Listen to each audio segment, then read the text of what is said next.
Patton had momentum. The kind commanders dream about. The kind that makes maps look like they're melting. One breakthrough, one clean crack in the line, and then no pause, no breathing, just speed. Because in late war operations, speed isn't a style, speed is a weapon. And Patton was swinging it as hard as he could. Then it got cut off, at the worst possible moment. Not by the Germans, by his own side. An order came down, not a suggestion, not a be careful, a stop, a boundary, a hold. Something that looked small on paper and felt huge on the ground. Something that took the fastest advance on the front and put a hand on its throat. And the crazy part is this: it didn't just slow Patton down, it reshaped the entire front. It rewrote priorities. It changed what would be attacked next and what would be left alone. One order, one decision, one moment, and the map changed. So people ask the simple question, why would you do that? Why would you stop your most aggressive commander when the enemy is already cracking? The easy answer is ego. The easy answer is politics. The easy answer is jealousy. But the real answer is more dangerous than that. Because this wasn't about tactics, it was about control. Because Patton's momentum was real, and that meant it was also unstable. Momentum can win you a war, and momentum can break your army if it outruns everything behind it. And Bradley, Omar Bradley, the man responsible for keeping the American front stable, he wasn't watching Patton the way a fan watches a hero. He was watching him the way a systems engineer watches a machine that's running too hot. Patton saw a collapsing enemy. Bradley saw a front that could snap. And in that gap, between what one man wanted and what the system could survive, an order was issued that turned partnership into conflict. If you're here for war stories where the real enemy isn't always the Germans, but the decisions inside Allied command, subscribe, because this is one of those stories where a single line on a map becomes a battlefield. Here's the rule of breakthrough warfare. Timing is everything. Not important, everything. Because when you crack a line, you don't just create space. You create panic. You create confusion. You create units retreating without orders, officers guessing, radios jammed, roads clogged, supply dumps abandoned, bridges blown too late or too early. You create a moment where the enemy isn't a machine anymore. He's a mess. And that moment doesn't last. Because if you break through and you keep moving, the enemy collapses. That meant you're not just taking ground. You're taking the enemy's ability to respond. You're taking their ability to coordinate. You're taking their plan away and replacing it with survival. But if you pause, even a little, the enemy resets. That meant staff officers get a night to breathe. That meant new lines get drawn. That meant reserves get positioned. That meant the panic turns back into procedure. Patton understood that instinctively, not as a theory, as a belief. Pressure solves problems. Pressure reveals weakness. Pressure keeps the enemy from thinking, because thinking is how the enemy survives. So when Patton was told to slow down or stop, he wasn't just losing distance. He was losing an advantage that only exists for a few days, sometimes only for a few hours. And that's why this moment matters. Not because Patton wanted to be famous, not because Bradley wanted to be the grown-up in the room, but because the timing of that order hit the war at a sensitive point. A point where one decision could make the enemy crack, or make the enemy recover. Now let's make this personal, immediately, because it was personal immediately. Patton was not just a commander. He was a force of nature with a uniform. He moved fast because he believed hesitation was a sin. He chased opportunities because he believed opportunities didn't come twice. He wanted to keep moving because movement felt like victory. And because when he moved, people around him moved. The machine followed. The myth followed. The morale followed. That meant Patton didn't just command an army, he commanded a mood. And in war, mood matters. Because an army that believes it's unstoppable starts acting unstoppable. That meant Patton's speed wasn't just about kilometers, it was about psychology. Bradley was different. Bradley was control. Bradley was structure. Bradley was the kind of commander who didn't need to shout to be obeyed. He was steady. He was careful. He was methodical. Not because he was timid, but because he was responsible for the whole. He had to keep the line coherent. He had to keep armies from tripping over each other. He had to keep supply from turning into chaos. He had to keep success from becoming a mess. Because in a massive front, one aggressive spearhead can distort everything behind it. That meant Patton's speed could pull resources away from other sectors. That meant it could expose flanks. That meant it could create gaps. That meant it could force other units to rush, not because they were ready, but because Patton was already there and the map was already changing. And that's the structural reason this story exists. Patton's momentum created problems behind it. Not on the point of contact, behind it. Here's what the movies rarely show. You can't feed a breakthrough with bravery. You feed it with fuel, with ammunition, with replacement parts, with engineers, with bridge builders, with MPs directing traffic at intersections you've never heard of, with trucks, endless trucks, with roads that were never meant to handle that weight, that speed, that volume. A fast spearhead doesn't just move forward, it stretches your entire system like a rubber. Because every mile forward makes your supply line longer. That meant every gallon of fuel takes more time to reach the front. That meant every shell is delayed by road congestion, by broken bridges, by wrecked vehicles, by detours, by weather, by exhaustion. That meant the faster you go, the more you need, exactly when it becomes harder to deliver. And now add one more complication, the one that seems boring until it kills people: boundaries. On a map, boundaries look like tidy lines. In reality, they are the difference between coordination and confusion. Because on a fast-moving front, units don't just fight the enemy, they fight the fog. They fight miscommunication. They fight friendly units arriving from a different direction, on a different road, with a different plan at the same time. That meant if Patton surged past a boundary too aggressively, he could collide with another plan. He could pull into a sector someone else was supposed to cover. He could create a gap next door without meaning to. He could even trigger friendly fire, not because anyone is stupid, but because war moves faster than information. Bradley's job was to prevent that. His job wasn't to maximize Patton's glory. His job was to keep the entire American front stable inside a larger Allied strategy. Because the Americans weren't fighting alone. That meant every big move had political weight. That meant every supply decision had consequences for another army, another commander, another sector. So when Patton drove hard, Bradley didn't see one man winning.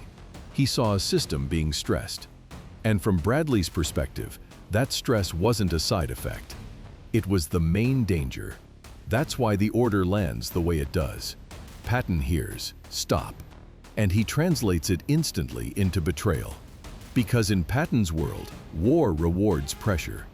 In Patton's world, clean boundaries are paperwork, and paperwork doesn't win war.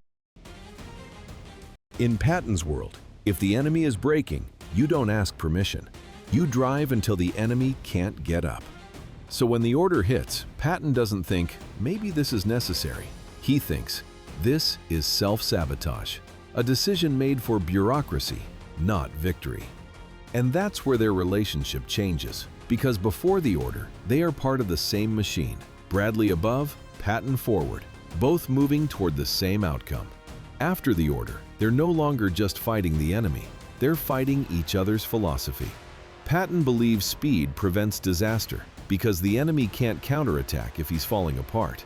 That meant your best protection is forward motion. Bradley believes speed can cause disaster, because an exposed spearhead invites a counterattack. That meant your best protection is coherence.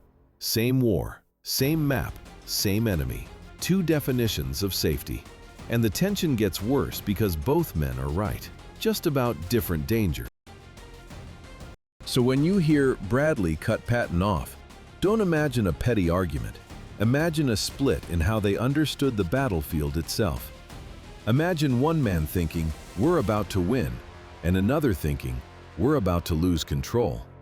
And control is not optional, not at that scale, Because when an army outruns its supply, it doesn't slow down politely, it stops violently. That meant stalled tanks. That meant stranded infantry. That meant vulnerabilities you can't fix with courage. Because when boundaries collapse, command collapses. That meant units misassigned, roads jammed, support delayed, flanks open, plans colliding. And because this was coalition war, control wasn't just military, it was political. That meant the consequences of one commander's push could land on someone else's responsibility. So Bradley looks at Patton's momentum, and he sees a question with a timer on it. How far can you let the spearhead go before it turns from breakthrough into overreach? How far can you let one commander dictate the shape of the entire front? And that question becomes urgent at exactly the moment Patton is moving fastest. That's why this order feels like a scandal. Because it hits at the moment where people want the story to be simple. The enemy is running. The hero is advancing. The ending is right there. Then the hero is told to stop. And the why is not a single reason. It's a stack of reasons, layered like armor. Supply, boundaries, discipline, politics, the fear of chaos, the fear of being too far ahead of your own line. And when that stack of reasons becomes heavier than Patton's momentum, the order happens. Not because someone wanted to humiliate Patton, because someone was afraid of a different kind of catastrophe. And that's the key. The order wasn't a punishment, it was a seatbelt. The problem is, Patton didn't believe in seatbelts. He believed in speed. So now we're at the edge of the moment. Patton has momentum. Bradley has authority. The front is shifting. The system is strained. The enemy is trying to recover. The map is about to be rewritten. And one decision is about to decide what kind of war this becomes. A chase or a controlled advance. The front wasn't a straight line. It never is. On paper, it looks clean. But on the ground, it's a moving argument made of roads, rivers, ruined towns, and units that arrived late because a bridge was gone or a convoy got lost in the dark. That meant the front wasn't one thing. It was dozens of small crises happening at the same time. And when Patton surged, he didn't just move his own problems forward. He moved everyone's problems forward. Because a breakthrough creates a vacuum. That meant you're not only pushing the enemy back, you're also pulling yourself into space that has no organization yet. No cleared roads, no reliable traffic flow, no secured depots, no established handoff points for fuel and ammo. Everything behind the spearhead is still catching up, still untangling, still trying to turn chaos into a pipeline. Patton loved that chaos, not because he enjoyed confusion, but because chaos meant the enemy was confused too. That meant if you keep your foot on the gas, you can make the enemy's confusion permanent. But the moment you pause, chaos stops belonging to the enemy. It starts belonging to you. And Bradley knew that. Bradley lived in that world. The world where success on the map turns into panic in the rear. The world where the bottleneck is never courage. It's infrastructure. It's paperwork. It's priorities. It's the brutal fact that a division can't fire shells it doesn't have, and tanks can't advance on optimism. So to understand the order, you have to understand the system that had to feed Patton. Imagine the roads, not highways, not smooth modern lanes. War roads, narrow, muddy, broken, packed with vehicles going both ways. Trucks, ambulances, fuelers, engineers, artillery, prisoners, refugees, abandoned German equipment, and sometimes a single wrecked vehicle in the wrong place, turning a whole route into a parking lot. That meant speed at the front could create paralysis behind it. Because the faster you advance, the more you compress time. That meant a supply convoy that was on schedule yesterday is suddenly late today. Because yesterday's schedule assumed yesterday's front line. And Patton didn't live on yesterday's schedule. He lived on tomorrow's map.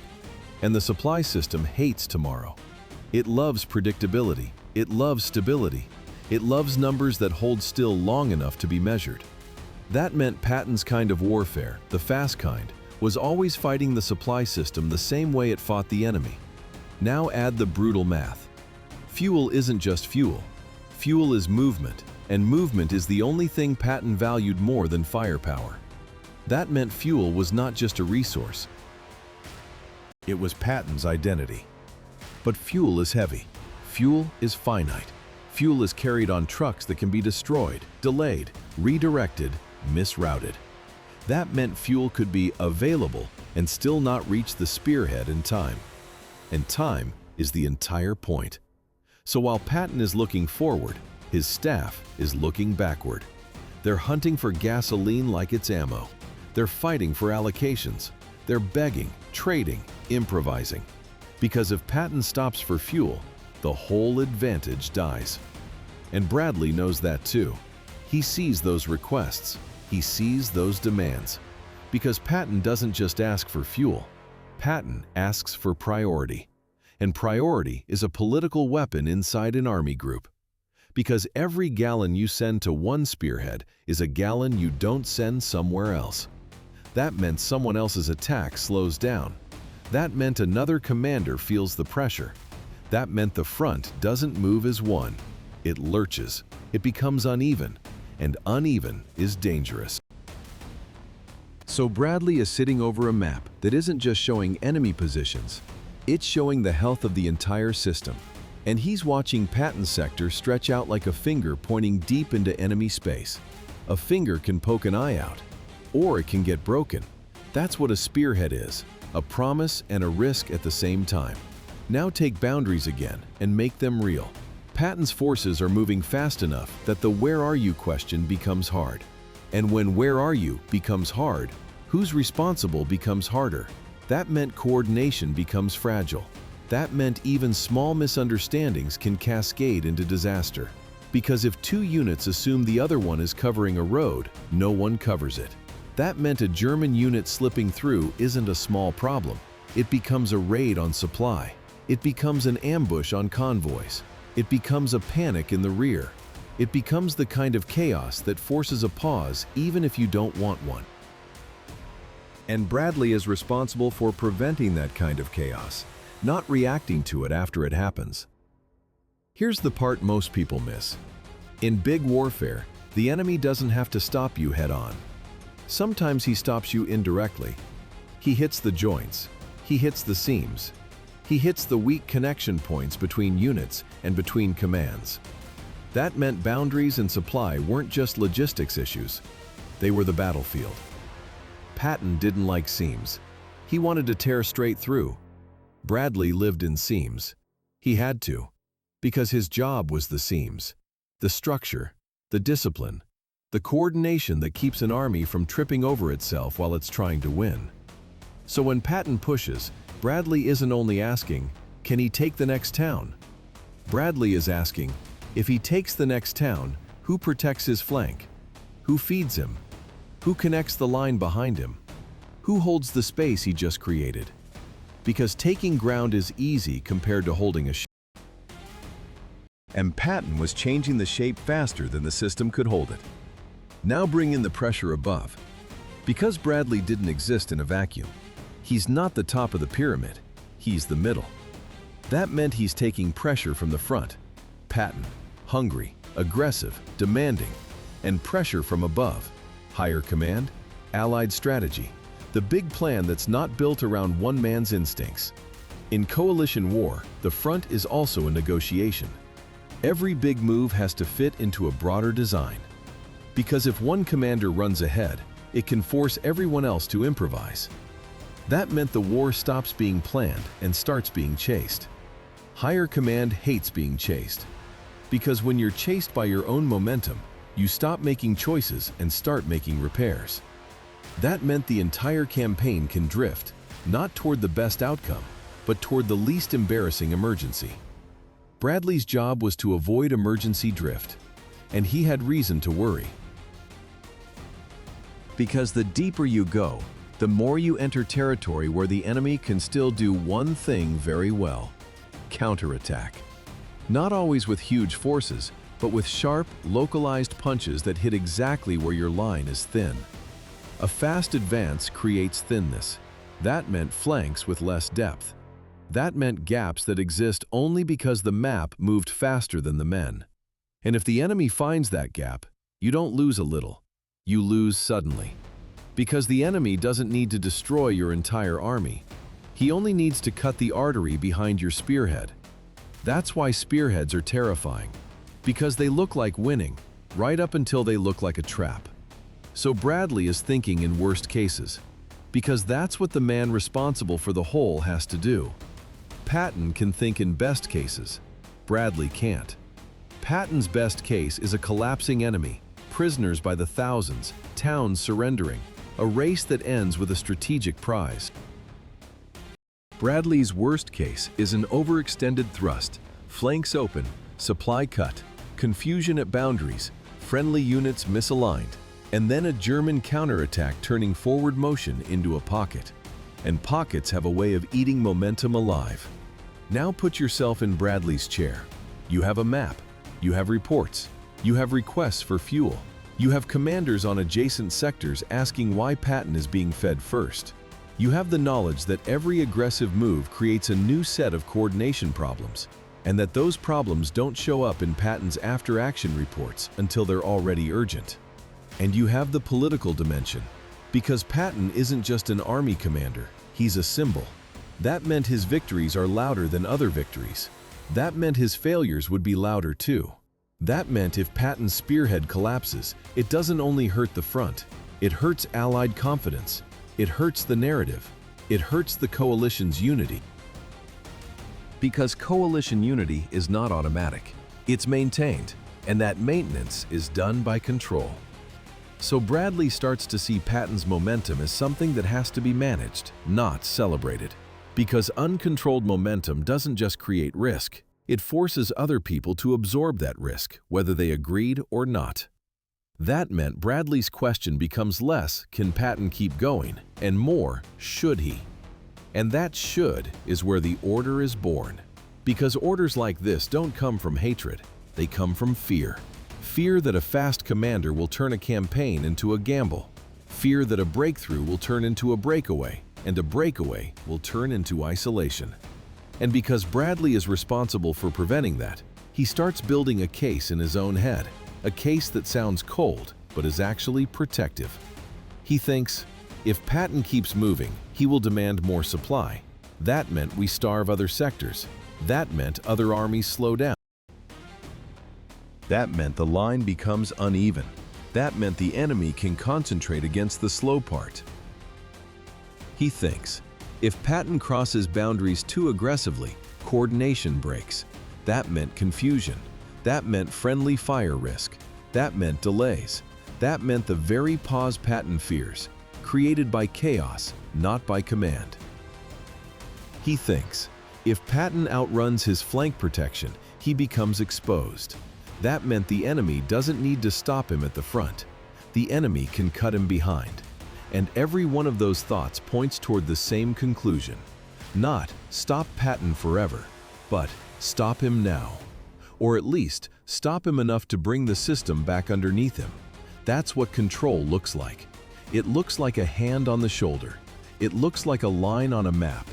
It looks like someone saying, hold, when the man at the front is screaming, go. And that's why the moment is explosive, because it pits two truths against each other. Patton's truth, pauses kill breakthrough. Bradley's truth, breakthroughs without control create disasters. So the tension builds quietly, behind the scenes, in staff conversations and priority lists and boundary adjustments that don't look dramatic until the day they become an order. And then the order arrives. And when it arrives, it doesn't land in a calm moment. It lands in motion. It lands when Patton's people believe they're about to turn speed into decision. It lands when the enemy is still wobbling and the temptation to finish it is almost physical. That meant the order doesn't feel like management. It feels like sabotage. And that reaction, Patton's reaction, is not a tantrum. It's a worldview colliding with another worldview in real time. Because Patton believes the map exists to be chased, Bradley believes the map exists to be shaped. And at the exact point where Patton is chasing fastest, Bradley decides the shape matters more than the chase. So now we're close enough to the order to feel the friction. The supply system is stretched. The seams are stressed. The coalition politics are humming under the surface. The fear of overreach is growing. And Patton is still pushing. Because Patton always pushes. And when a man like Bradley decides to stop a man like Patton, he doesn't do it casually. He does it because he thinks the alternative is worse. The order didn't arrive like drama. It arrived like bureaucracy, a line, a boundary, a restriction. The kind of thing that looks harmless until you realize it's about to change what thousands of men do tomorrow morning. That's the first reason it hits so hard. Because on the ground, war is motion. And motion doesn't feel like a memo. Motion feels like an engine. It feels like dust. It feels like radios barking and tank crews not sleeping because the next town is already being pointed at. So when the message comes down and it says, hold, stop, shift, don't cross, don't push beyond, Patton's world doesn't translate it as coordination.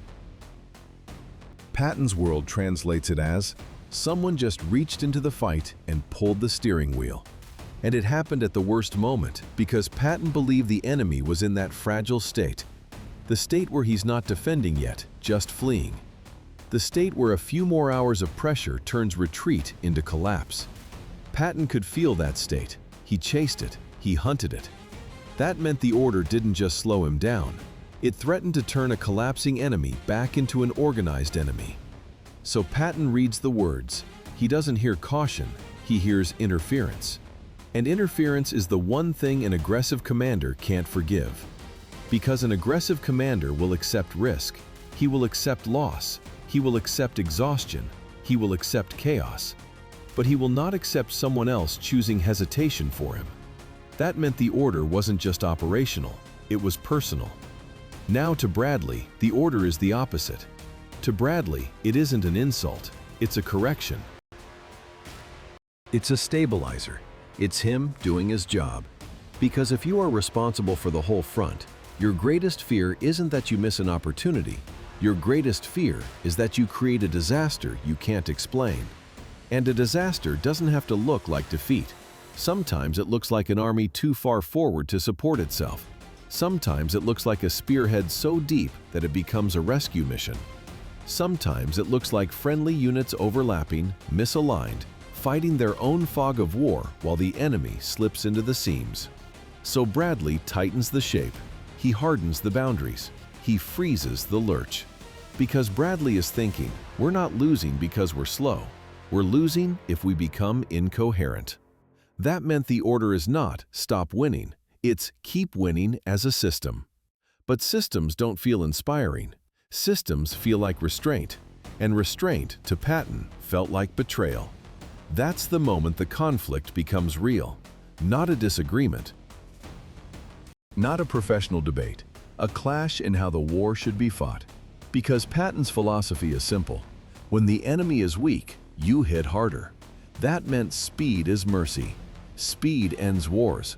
Speed saves lives by shortening the killing. Bradley's philosophy is also simple. When your line is stretched, you stabilize. That meant control is mercy. Control prevents collapses. Control avoids sudden catastrophes that cost more lives than any lost opportunity. Same claim, different direction. And it all concentrates into one moment when Patton's staff has to do the one thing they hate most. They have to stop.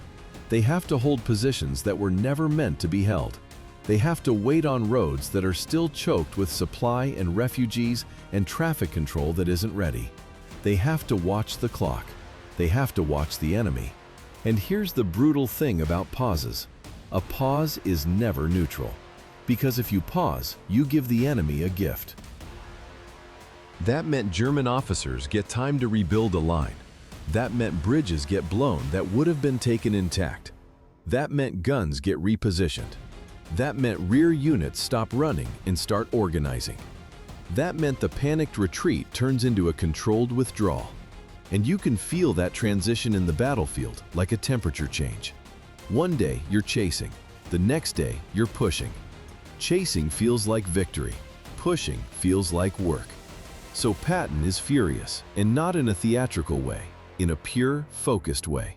The kind of anger that comes from believing you're being forced to waste the most precious thing in war, the enemy's weakness.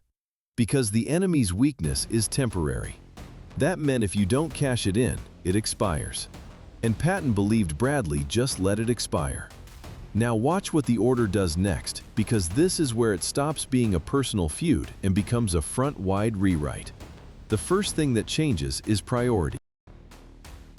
Because if Patton is held, he doesn't need the same emergency flow of fuel and ammunition in that moment. That meant someone else can be fed. That meant a different sector becomes the main effort. That meant headquarters begins reweighting the front. And once headquarters reweights the front, the war changes shape. The second thing that changes is boundaries become real, not theoretical, real. Because a boundary isn't just a line. It's a decision about who gets to act and who has to wait. It's a decision about who gets reinforcements, who gets engineers, who gets air support, who gets bridging equipment, who gets the roads. That meant the map stops being a record of what happened and becomes a blueprint for what is allowed to happen. And that is the moment Patton hates most. Because Patton doesn't want the map to tell him what's allowed. He wants the battlefield to tell him what's possible. So the order hits, and now his advance isn't an advance. It's a negotiation with the headquarters that is trying to keep the entire front from turning into a sprawl. And this is the micro twist that changes the whole story. It wasn't about whether Patton could win. It was about whether Patton could be permitted to win in a way that didn't destabilize everyone else. That's control. That's coalition war. That's the unromantic truth. Because the war isn't fought by one army in isolation. That meant one commander's freedom can become another commander's crisis. So Bradley's order isn't just stop. It's stop so we can realign. And realignment is slow. Because realignment requires staff work. It requires movement of units. It requires traffic control. It requires updated coordination. It requires new handoffs. It requires time. Time, the one resource Patton treats like the enemy. So Patton responds the way Patton responds. He pushes against it. He complains. He pressures. He looks for angles. Because he believes the fastest way to win is to keep winning. And Bradley holds. Because he believes the fastest way to lose is to win without a plan.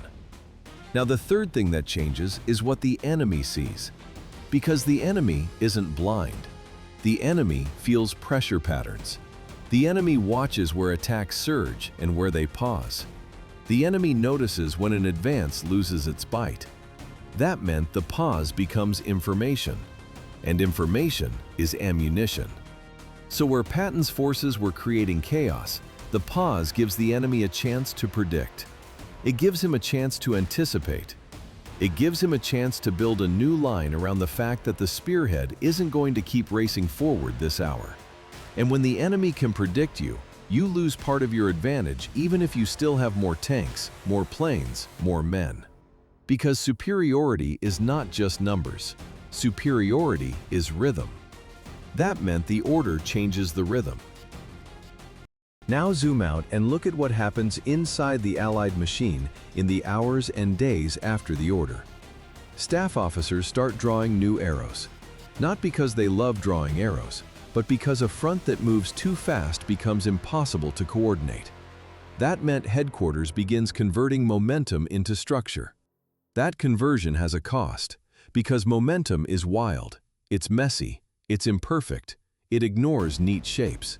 And that's why it works. Structure is clean, it's orderly, it's sustainable, and that's why it slows you down. So the order becomes the pivot point where wild speed is traded for sustainable control. And that trade is what rewrites the front. Because once you trade speed for control, you're no longer trying to exploit collapse. You're trying to execute a plan. Plans take time. Plans take logistics. Plans take alignment. And alignment is the enemy of sudden victory. So Patton, on the ground, feels like he just watched the war turn from a chase into a committee. He feels like he was told to stop being a weapon and start being a unit. And units don't win fast wars, weapons do. That's how he sees it. And it's why he takes it as betrayal. Because betrayal isn't just someone opposing you. Betrayal is someone refusing to believe what you believe when the stakes are life and death. Now here's the uncomfortable twist that makes this story worth telling. Bradley's order didn't just constrain Patton, it also protected him. Because if Patton keeps moving at that rate, he doesn't just outrun the Germans. He risks outrunning the entire support system that makes his movement possible. That meant Patton's greatest danger was not a German tank in front of him. It was empty fuel tanks behind him. It was flanks held by tired units that can't stretch any further. It was seams that the enemy could cut with a sharp counterpunch. So Bradley cuts him off, and it looks like betrayal, but it also prevents Patton from crossing a line where momentum turns into overextension. The problem is, you can't prove that in the moment. You can only feel what you lost, and Patton feels it immediately. Because Patton measures war in opportunities, and he believes Bradley just killed one. So the arguments inside command become sharper. The tone changes. The trust takes a hit. Because once you believe someone will stop you at the moment you're winning, you start assuming they'll do it again. That meant future cooperation becomes more fragile. And fragile cooperation in coalition war is a hidden danger. So now, with one order, you've created 3 simultaneous effects. You've slowed the spearhead, you've reshaped priorities, and you've planted distrust inside the machine. And that is why this moment matters. Because it's not just about Patton being angry. It's about the fact that the war now has a different shape than it would have had if Patton kept moving. Different supply flows, different boundary definitions, different operational focus, different timing, different opportunities for the enemy to recover, different risk profile for the Allies. One order doesn't sound like much, but when the entire front is a connected system, one order is a lever, and Bradley pulled it, not because he wanted to hurt Patton, because he wanted to prevent a different kind of disaster. And now the question becomes unavoidable. If Bradley was right to pull that lever, what exactly was he trying to prevent? And if Patton was right to hate it, what exactly did the Allies lose the moment that momentum got cut off? A pause sounds clean. It sounds responsible. It sounds like adults taking control of the situation. On the battlefield, a pause is a signal flare. Because a pause tells the enemy something simple. You can breathe now. That meant the first consequence wasn't dramatic, it was invisible. A staff officer somewhere on the other side looks at the pressure map and realizes the worst is not hitting him this hour. That meant he can reroute units. He can restore communications. He can assign new defensive sectors. He can pull shattered formations into something that looks like a line again. A retreat becomes a withdrawal becomes defense, and defense is where the enemy stops bleeding chaos. That's what Patton feared. Not they will get stronger, but they will get organized. Because once the enemy is organized, every kilometer costs again. That meant the chase becomes fighting, and fighting is slow. And slow is the enemy's friend when you're trying to turn a breakthrough into a decision. So the pause gives the enemy the one resource he always wants: time. Time to blow bridges properly instead of in panic. That meant rivers stop being opportunities and start being obstacles. Time to mine roads. That meant your speed gets punished by explosives you never see. Time to position anti-tank guns and artillery. That meant the next town isn't a surrender, it's an ambush. Time to bring up reserves. Not huge masses, just enough. Enough to make you pay. And here's the cruel part. The enemy doesn't need to fully stop you. He only needs to slow you down at the right joints. Because slowing you down makes your supply fall behind. That meant your momentum dies from the inside. So the pause doesn't just help the enemy tactically, it helps him structurally. It helps him find his rhythm again. And rhythm is everything. Because an army that has rhythm can predict itself. That meant it can coordinate, it can plan. It can defend in layers. It can counterattack in bursts. It can stop improvising and start executing. That's what you take away with a breakthrough. And that's what you accidentally give back with a pause. Now, on the Allied side, the pause triggers a different chain reaction. Everyone starts adjusting, because once you freeze one spearhead, you don't just freeze movement, you redistribute intent. That meant headquarters starts writing a new story for the front, a story about main effort and supporting effort, a story about who gets the next push, who holds, who pivots, who secures, who protects the seams. And those words sound neutral, but they aren't. Because when you decide who is the main effort, you decide who gets fuel, who gets bridging, who gets engineers, who gets air priority, who gets replacement parts, who gets the best roads cleared first.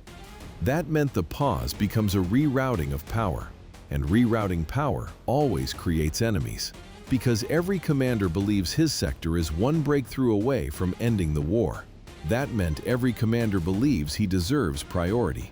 And when Patton is told to hold, the others don't just see discipline, they see an opening to claim resources, an opening to claim attention, an opening to claim the narrative.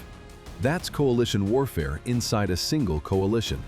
It's competition disguised as coordination, and Bradley sits in the middle of it.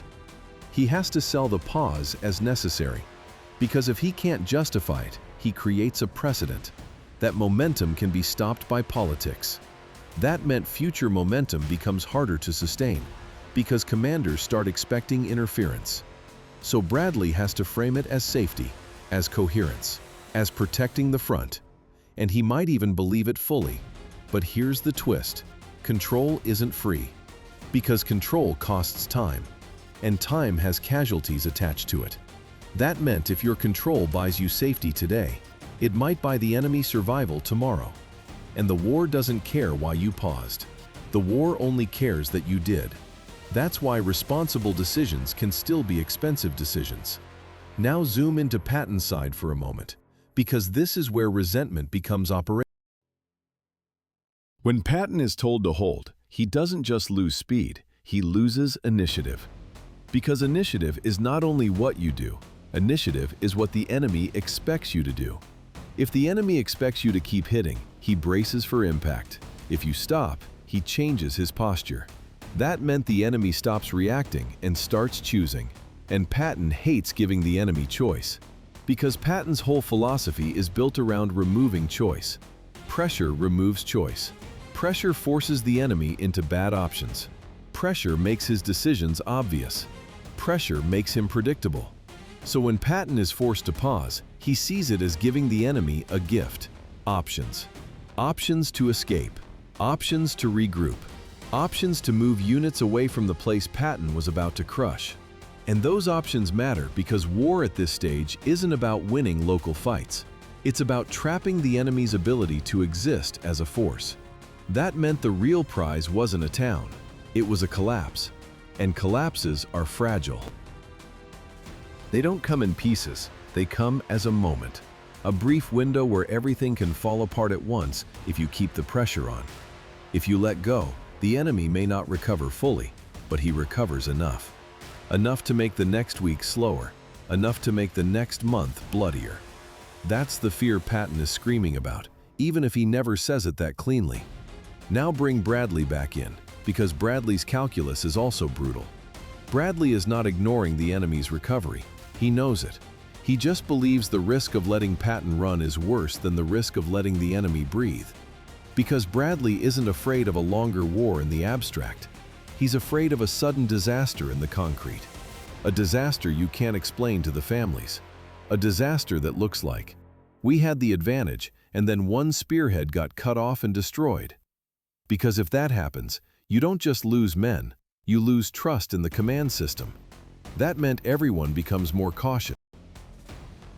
That meant future offensives get slower anyway. That meant the war becomes longer no matter what. So in Bradley's mind, he's choosing between two kinds of cost: the slow cost of time and the sharp cost of catastrophe. That's the moral trap of command. And that's why this story isn't just about two egos. It's about two types of fear. Patton fears the enemy recovering. Bradley fears the front losing its shape. Both fears are rational. And that's why the order is so poisonous. Because you can't prove in the moment which fear is more correct. You can only argue. And arguing, in wartime, leaks into everything. It leaks into staff meetings and priority lists and who gets listened to when they speak. That meant Patton's relationship with higher command becomes strained in a way that affects decisions later. Not always openly, sometimes quietly, through skepticism, through second guessing, through a new assumption that they will stop me again. And once that assumption exists, cooperation becomes performative. On paper, everyone is aligned. In reality, everyone is watching their back. Now watch how the pause changes the physical front line. Because a fast advance doesn't just create one spearhead. It creates a bulge. And a bulge creates angles. And angles create vulnerabilities. When Patton is moving, his neighbors are forced to adjust to keep the line connected. That meant they have to stretch. They have to pivot. They have to cover more ground with the same men. When Patton is held, those neighbors can stop stretching. That meant the line becomes smoother. It becomes easier to manage. That's the benefit. But smoothing the line is also a confession. Because smoothing the line admits you're not going to gamble on the deepest thrust. It admits you're trading the chance at a sudden decision for the safety of a coherent front. And every time you make that trade, you quietly shift the war from exploitation to attrition. Attrition doesn't feel like losing. It feels like grinding. And grinding is what Patton thinks is unnecessary if the enemy is already wobbling. So the pause has two faces. To Bradley, it's stabilization. To Patton, it's surrendering the one advantage that ends wars faster: disorder.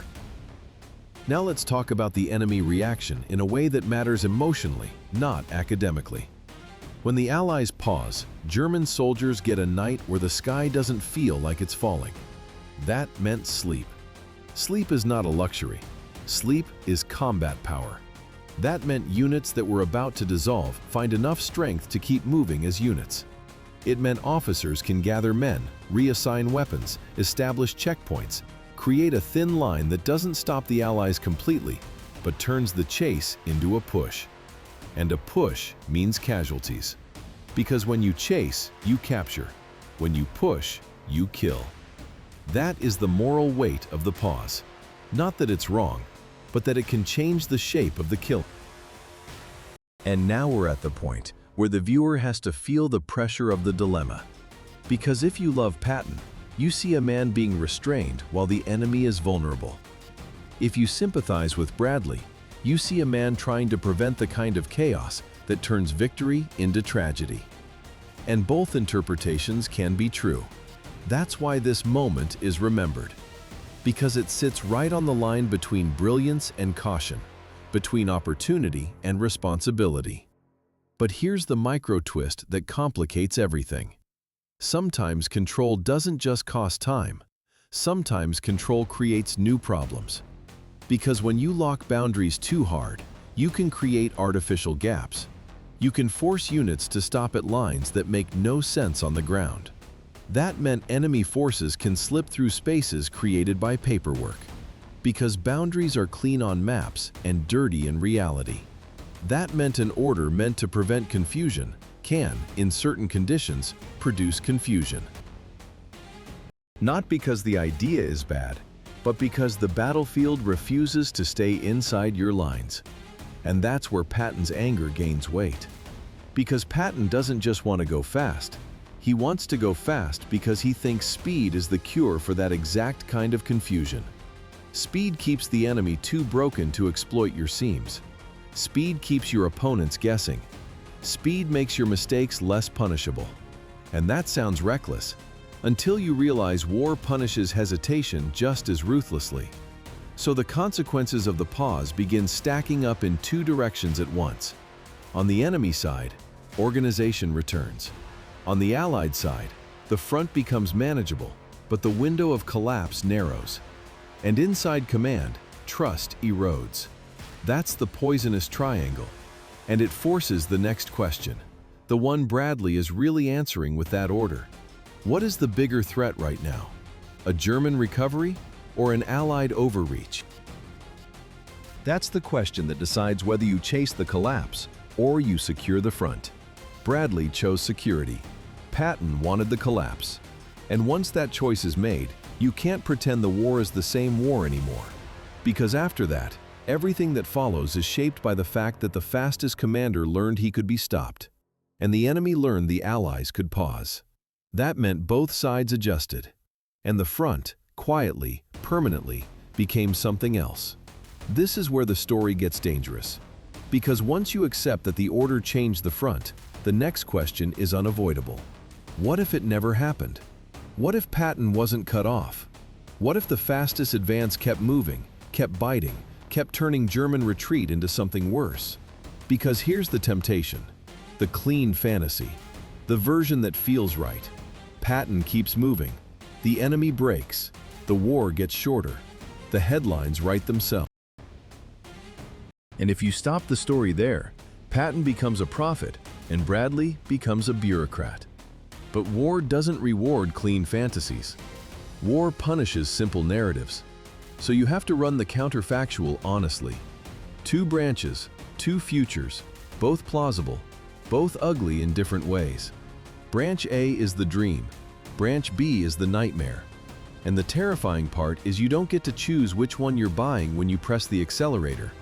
Because speed doesn't come with guarantees. Speed comes with consequences. Branch A. Patton keeps moving. He keeps the pressure on. Because pressure is his religion. That meant the enemy doesn't get a night to reorganize. That meant bridges are taken before they're blown. That meant rear units don't become a line, they become prisoners. The spearhead stays a spearhead. It doesn't turn into a pause and push grind. It stays a chase. And a chase is lethal to a collapsing army. Because in a chase, the enemy can't pick where to fight. That meant he fights where he falls. That meant his artillery gets abandoned. That meant his trucks get captured. That meant his officers lose the ability to control the retreat. And once control is gone, collapse spreads faster than bullets. Patton's columns would have exploited that. They would have turned every hesitation into a cut, every cut into a rout, every rout into a decision.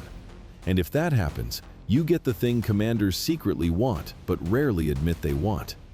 You don't win by destroying the enemy. You win by breaking his ability to be an enemy. That's Branch A. The war ends sooner.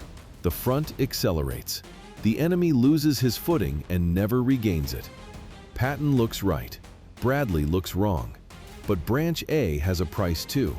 Because the faster you go, the more you live on a knife edge. Because Branch A assumes your system holds. It assumes fuel keeps arriving. It assumes roads stay open. It assumes your flanks stay protected. It assumes boundaries don't turn into blind spots. It assumes the enemy doesn't find the seam. And war loves seams. Now Branch B. Branch B is what Bradley was afraid of. Patton keeps moving, but the rubber band stretches too far. Fuel becomes not low, fuel becomes absent. Because every mile adds friction. That meant convoys can't catch up. That meant the spearhead becomes a set of forward units running on fumes, literally and operationally. And when fuel stops, momentum doesn't slow gently. Momentum dies. Tanks don't advance. Tanks become pillboxes. Trucks get parked in ditches. Units start rationing movement, not because they want to, but because there's nothing to burn. That meant the spearhead becomes a target, because a stationary spearhead is the one thing an enemy counterattack can actually hit. Not the whole front, just the thin corridor, just the extended finger, just the artery. And now the enemy, even if he's weakened, only needs one good punch. He doesn't have to win the war. He only has to cut the supply line behind Patton. Because if Patton's line behind him gets cut, the spearhead becomes an island. That meant your forward units can't be fed, can't be reinforced, can't be resupplied, can't be extracted easily. And once the spearhead becomes an island, your breakthrough stops being a breakthrough. It becomes a rescue mission. That's the nightmare Bradley saw on the map when he looked at Patton's speed. Not Patton dying in glory, Patton's men being surrounded because the system couldn't keep up with the myth. Now add boundaries to Branch B, because this is where the nightmare gets realistic. Patton pushes so fast that adjacent units can't align. That meant gaps open on the flanks. Gaps that aren't obvious on Patton's radio because Patton is looking forward, but the enemy looks sideways because the enemy always looks for the side door. And if the enemy slips through a boundary seam, he can hit your rear. He can hit your convoys. He can hit your fuel. He can hit your traffic control points. He can hit the very thing keeping the spearhead alive. That meant the best counterattack isn't against Patton's tanks, it's against Patton's trucks. So Branch B becomes a story where Patton's advance triggers the exact kind of crisis that forces an even harsher stop later. Not a controlled pause, a forced pause. The kind you can't schedule, the kind the enemy chooses for you. And forced pauses are always worse. Because a forced pause isn't just operational, it's psychological. That meant morale drops faster because the men feel the difference between "we chose this" and "we're stuck." Now there's another layer that makes Branch B uglier: friendly alignment. Because in a crowded front, when one commander surges, others have to adjust in real time. That meant units get moved in a hurry. That meant coordination is done on the fly. That meant mistakes happen. And mistakes in war don't get a second draft. So if Patton pushes past a boundary and another unit assumes the space is covered, you get the most humiliating kind of crisis. Not the enemy outsmarting you outsmarting yourself. A pocket formed by misalignment. A corridor cut because two commands thought the other one was watching it. A disaster that begins not with German genius, but with Allied confusion. That's what Bradley feared. Because Bradley's job was not to make exciting moves. Bradley's job was to prevent unforced errors at scale. So in Branch B, Patton's speed becomes a multiplier of small errors until one of them stops being small. And here's the micro twist that makes this whole counterfactual feel cruel. Patton might have been right about the enemy, and still lost to his own supply. That's the nightmare of modern war. You can win the fight and lose the system, because systems don't care how brave you are. Now put Branch A and Branch B next to each other and feel the tension. In Branch A, the war gets shorter, fewer weeks, maybe fewer months. That meant fewer total casualties across the whole front, because time is blood. In Branch B, the war gets longer because a sudden disaster forces a reset. That meant not only more casualties, but worse confidence, slower decisions, more caution, more friction. Because after a disaster, every commander becomes a little more afraid to gamble, and fear is contagious. That's why Bradley's choice is so hard to judge. Because he's not choosing between victory and defeat, he's choosing between two kinds of risk: the risk of missing an opportunity and the risk of creating a catastrophe. Now, which one is more likely? That's the question people fight about. That's the question that turns this into an argument, not a documentary. And here's what makes it even nastier. The better Patton looks in Branch A, the worse Bradley looks historically. Because history loves decisive motion. It loves heroes who keep going. It loves momentum. It loves the story where caution is weakness. But command isn't just about being right. Command is about being responsible for the thing that happens if you're wrong.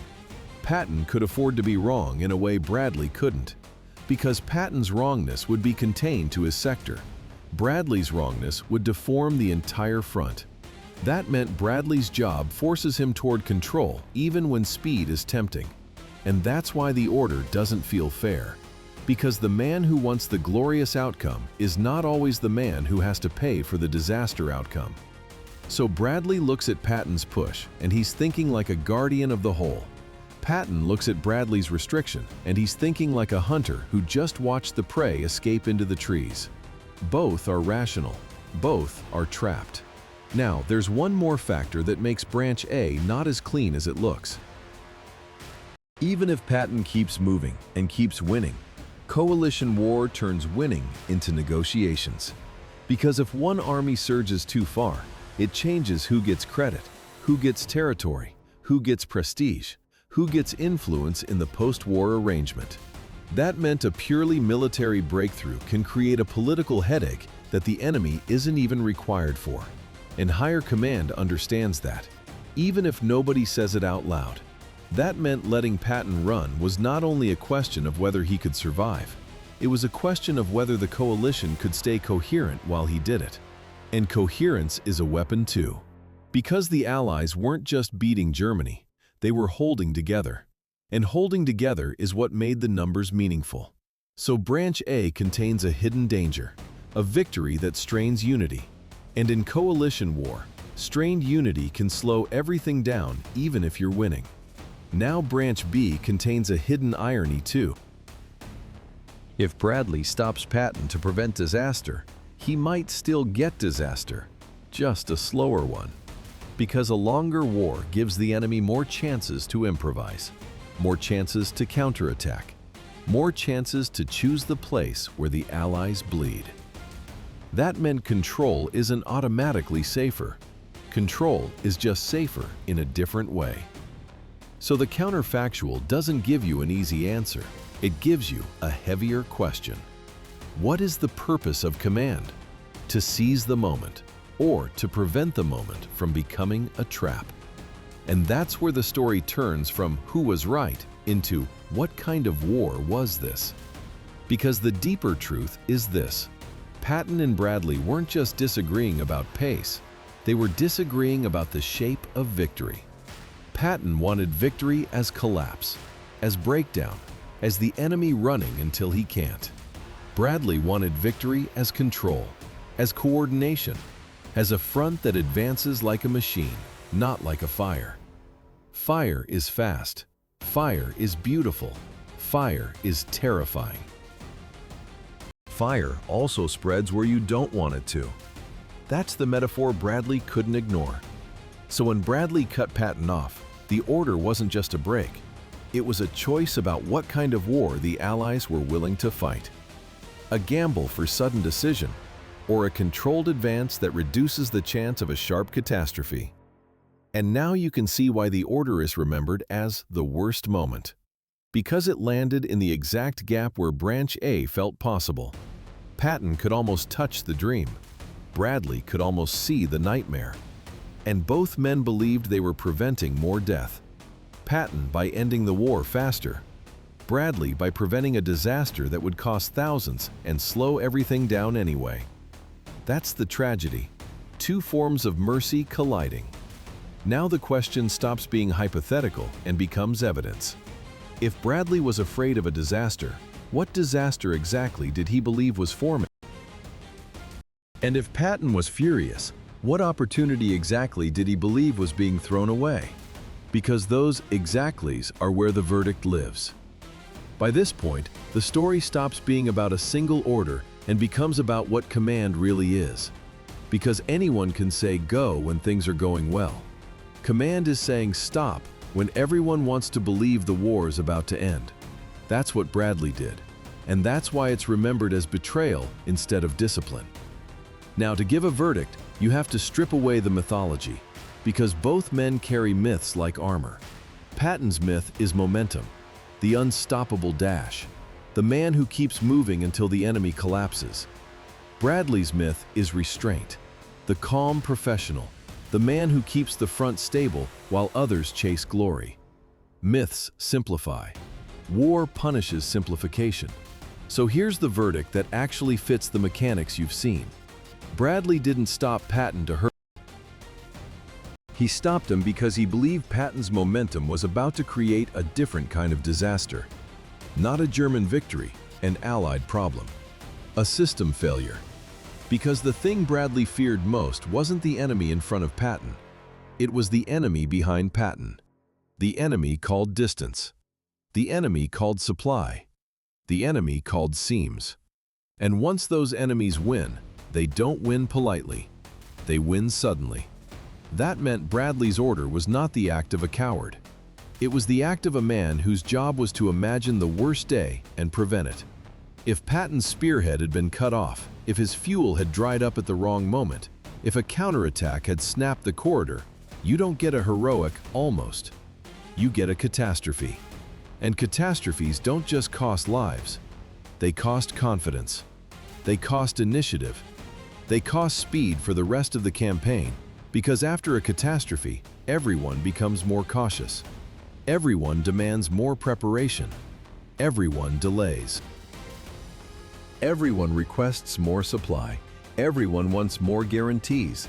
That meant a disaster in one sector could have slowed the entire war anyway, just in a way that's harder to reverse. So Bradley's logic is ugly, but it is coherent. He traded a possible short victory for a reduced chance of sudden failure. He traded fire for control. And that trade, in coalition war, is not irrational. It's common. Because coalition war runs on coherence. That meant keeping the front stable wasn't bureaucracy, it was a weapon.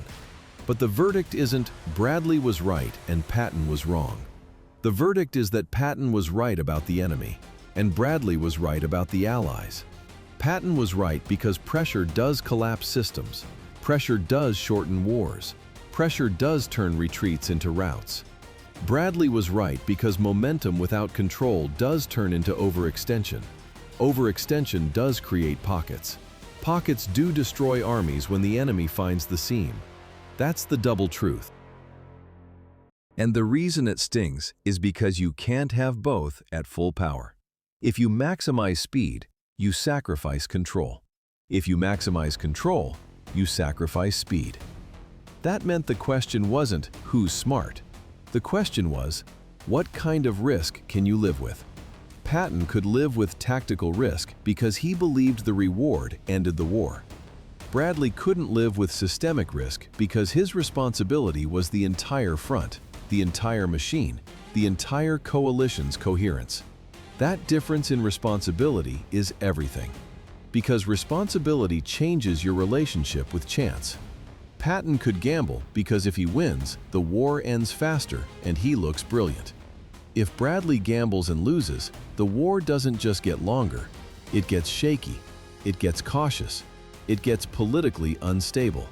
It creates a narrative crisis inside the coalition. We had the advantage and we blew it. That meant Bradley's job forced him toward restraint even when speed was tempting. And that is the hidden tragedy. Not that Bradley was timid, that he couldn't afford to be reckless. So when people say Bradley cut Patton off at the worst moment, they're right about the feeling. But they're not always right about the intent. Because from Bradley's side, the worst moment was exactly why you cut him off. The worst moment is when momentum is hottest. Because that's when momentum blinds you. That's when you start believing the enemy is the only thing that can stop you. And Bradley knew something Patton refused to accept. Sometimes the enemy isn't what stops you. Sometimes the map stops you. Sometimes the fuel stops you. Sometimes your own seams stop you. And the most dangerous moment is when you're moving too fast to see that happening. So Bradley reached in and pulled the brake. Not because he hated Patton, because he feared the day Patton's spearhead becomes an island. Now, does that mean Bradley's choice didn't cost anything? No, it cost time. It cost opportunity. It may have cost lives in the long run, because a longer war is always more death. That's why you can't call it a clean victory for control. Control has blood on it too, but the blood is different. It's spread out over days and weeks instead of concentrated in a single disaster. That's the cold logic of command decisions. And it's why these arguments never die, even decades later. Because you can't measure the casualties of the disaster you prevented. You can only measure the opportunities you can see. You can see the pause. You can see the enemy recover. You can see the chase become a push. You can see the lost momentum. You can't see the pocket that didn't happen. You can't see the corridor that didn't get cut. You can't see the convoy ambush that didn't succeed because the spearhead didn't stretch that far. And that's why Patton's argument is emotionally powerful. Because Patton argues with what people can see, and Bradley argues with what people can't see. That meant Patton sounds like certainty, Bradley sounds like caution, and audiences love certainty. War rarely rewards it. So the verdict is this. Bradley didn't stop Patton to punish him. He stopped him to prevent a failure that could have cost the Allies far more than a few days of speed. He stopped him because he believed the front had to be shaped, not chased. And Patton hated him for it, because Patton believed the war had to be chased, not shaped. That is the core conflict. That's the engine of the story. Momentum versus control. Fire versus structure. The hunter versus the guardian. And that's why one order could change the front. Because the front is not only made of enemy positions, it's made of decisions. And decisions are made by humans under pressure, with incomplete information, forced to choose between risks that both look like death. So when you look at that moment, Patton cut off, angry, feeling betrayed, remember what Bradley was staring at. Not glory. A system that could break. And in coalition war, the biggest threat isn't always the enemy. Sometimes it's your own momentum. If you want more stories where one decision changes an entire front, subscribe. Because the real history isn't just battles, it's the choices that decide what battles even happen.